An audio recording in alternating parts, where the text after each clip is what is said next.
साड़ी बनाना start कर पाएगी। जी हाँ फ्रेंड्स, बात करेंगे स्टार प्लस पे जो सीरियल आ रहा है वो हमनवा तुम देना साथ मेरा, उसके बारे में। कल आपने देखा कि अप्पू के पापा जो है अप्पू का पूरा सपोर्ट करते हैं और उनकी माँ और उनके भाई बहन बिल्कुल भी सपोर्ट नहीं करते हैं।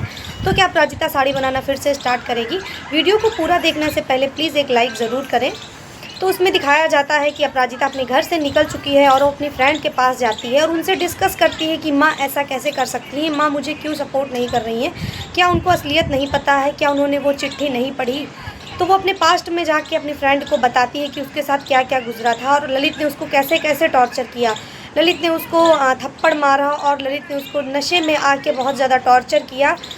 शराब की बोतल भी तोड़ दी थी और बहुत ज़्यादा बेइज्जत करके रखा था और उसके नाम पे बहुत सारा लोन ले रखा था, जिसकी वजह से उसने सारा पैसा खर्च कर दिया। और जो लेनदार है वो अप्पू को परेशान कर रहे थे, यही छोड़ के वो इंदौर छोड़ के भोपाल आई थी। तो ये सब उसने चिट्ठी में लिख रखा था। लेकिन क्या हुआ था एक्चुअली कि चिट्ठी जो है ललित ने बदल दी थी। जी हाँ फ्रेंड्स, ललित ने वो चिट्ठी बदल दी थी और असली चिट्ठी उसके पास थी और दूसरी चिट्ठी में उसने लिखा था कि अपराजिता जो है घर में नहीं एडजस्ट कर पा रही है क्योंकि ललित जी मुझे खिलाने नहीं ले जाते, घुमाने नहीं ले जाते और मैं कम पैसों में घर नहीं चला सकती, मुझे ढंग के कपड़े नहीं दिलाते हैं। तो उसकी माँ कहती है कि मैं जब ब्याह के इस घर में आई थी तब मैं 3 साड़ियों में पूरा साल गुजारती थी। तो उसके पापा कहते हैं कि मैं अपनी बेटी को अच्छी तरीके से जानता हूँ, वो ऐसी नहीं है, कुछ और ही बात है। दोनों पति पत्नी में डिस्कस होता है और वो काफ़ी ज़्यादा भावुक हो जाते हैं, उनके पापा रोने लगते हैं। अप्पू ये सब देख के वो फिर से अब बहुत ज़्यादा कमज़ोर हो जाती है और वो वहाँ से चली जाती है फिर से, क्योंकि वो कोशिश कर रही थी कि अपने पापा को मुंह से सब कुछ बयां करे, लेकिन वो नहीं कर पाई और वो चली गई।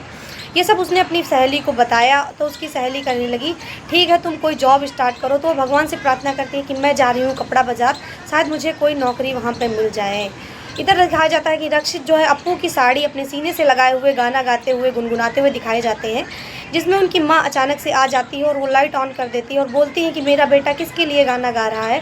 तो रक्षित कहता है, माँ अगर ये साड़ी बनाने वाला ही नहीं मिला तो शायद मैं ये बेसुरी आवाज़ सुन के वो यहाँ आ जाए और मैं उसको पहचान लूँ, जिससे मेरे पापा की जो खुशी है दुगनी हो जाए। तभी वहाँ पे अचानक से अरविंद जी आ जाते हैं। जी हाँ फ्रेंड्स, अरविंद जी आ जाते हैं। अरविंद जी कहते हैं कि बेटा तुम्हें अगर कुछ भी करना और ढूंढना है तो तुम कपड़ा बाज़ार जाओ। जो आरक्षित है ये सब सुन के बहुत ज़्यादा शॉक्ड हो जाते हैं कि पापा को ये सब कैसे याद रहा। तो वो पापा से कहते हैं, पापा आपको ये सब कैसे याद रहा? तो अरविंद जी कहते हैं, हम अपने दुख के जो पल हैं वो कभी नहीं भूल सकते, जो हमने स्ट्रगल किया वो कभी नहीं भूल सकते हैं। मैं अपने सर पे गठरी लेके साड़ियों की बेचता था कपड़ा बाज़ार जाके, ना धूप देखी ना बरसात, और मैंने बहुत ज़्यादा मेहनत की तभी मैं इस मुकाम पे आज खड़ा हूँ और मैं साड़ियों का व्यापारी बहुत बड़ा बन गया। रक्षित ये सब सुन के बहुत खुश हो जाते हैं और वो भी कपड़ा बाज़ार के लिए निकल लिए होते हैं। अप्पू भी घर से कपड़ा बाज़ार के लिए निकल ली होती है। रास्ते में दोनों एक दूसरे से टकराते हैं लेकिन एक दूसरे का फेस नहीं देख पाते हैं। अपराजिता वही साड़ी देख लेती है। रक्षित एक पॉलीथीन में वो साड़ी लेके पॉली बैग में लेके जा रहे होते हैं, उसका थोड़ा सा जो है दिख जाता है उसको अपराजिता को। तो वो मन में सोचती शायद क्या ये मेरी बनाई साड़ी हुई है। तो वो पीछे मुड़ के देखती है, तब तक रक्षित चले जाते हैं। क्या अपराजिता और रक्षित साड़ी के बहाने फिर से मिलेंगे दोबारा और अपराजिता ही रक्षित की कंपनी की बुनकर बनेगी, यानी कि साड़ी बनाने वाली, वही साड़ी नर्मदा मैया पे चढ़ाएंगे। उधर दिखाते हैं कि ललित की एंट्री हो रही है फ्रेंड्स, ललित की एंट्री हो रही है और उसने एक बुके भेजा हुआ है अपनी वाइफ के लिए, लेकिन अपराजिता ये सब नहीं जान पाती है। जैसे ही घर की डोरबेल बजती है और ललित का फेस सामने देखती है वो बहुत ज़्यादा शॉक्ड हो जाती है।